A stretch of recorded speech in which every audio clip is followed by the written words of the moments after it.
I found a new wildflower that's great for fire by friction.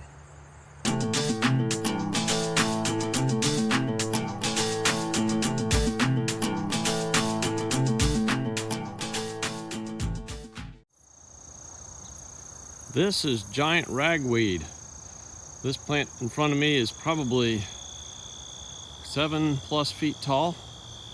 It's really huge. It looks to me like it's already gone, the flowers have already bloomed and it's gone to seed. It's got a real hearty, stiff, woody stalk from top to bottom. And it's characterized in many ways by this 3-lobe leaf structure. It's pretty unique. It's easy to spot, not just because of the size, but because of those leaves. And over here to the right is some, I guess, regular ragweed. These plants are maybe only about, I don't know, 4.5 feet tall. And they have much more structured, finer lobed leaves in comparison to the giant ragweed. So this stuff is just going to make you sneeze, whereas this big boy might be good for fire by friction. I'm going to cut one of these. There's lots of these giant ragweeds here in the park where I'm at today. I'm going to cut one of these, let it dry for a few days, and see what we can do with it. Wish me luck. I'm kind of working between rain showers today, so I guess I better get a move on. Now, I know in a lot of ways this is going to look like a lot of videos I've made, but this spindle is made from giant ragweed. Let's give it a go.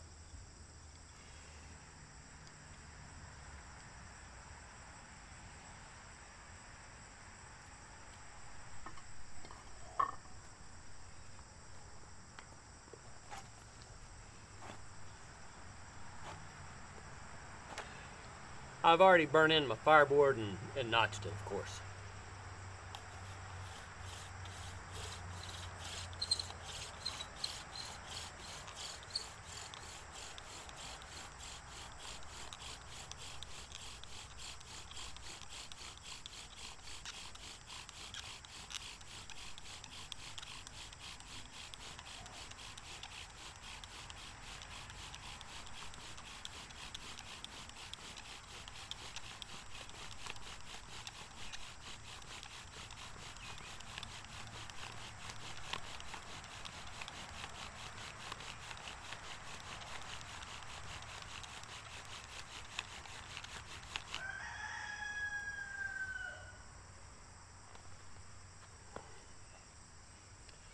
I've learned that you've got to be really gentle with this giant ragweed. It'll crumble on you if you go too hard or too fast.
It's pretty humid out here today, so things are taking off a little bit slowly.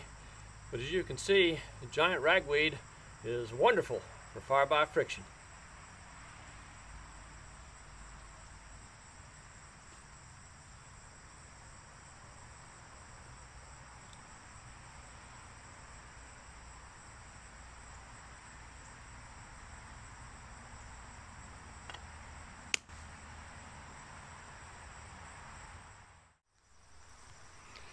Between rain showers this afternoon, I've been playing with my giant ragweed quite a bit. I've probably made 8 or 10 different embers at this point.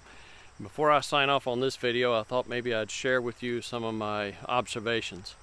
First of all, it works. It works really quite well. It's capable of making big embers without a whole lot of effort. On the other hand, I noticed that the giant ragweed stalk that I brought home with me shrunk up a lot after it dried. I left it drying in my backyard, laying on the patio for about 10 days, and it shrunk up a lot. I'd say it probably shrank by at least 25% or more. So if you want to use giant ragweed, make sure you cut a stalk bigger than you think you're going to need in the end. In addition, the side walls of the stalk really shrunk and got a little bit fragile. For that reason, I had to be really careful about putting too much pressure down on the top of my thunderhead.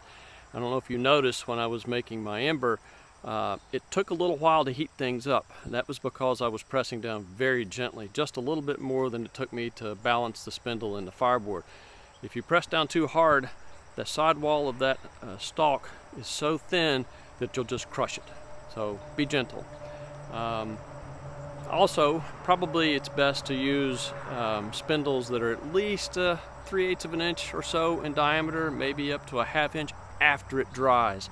So like I said, cut a stalk that's quite a bit bigger than you think you're going to need in the end. So that's it. It works. It's worth your time to learn how to use. But be gentle with it.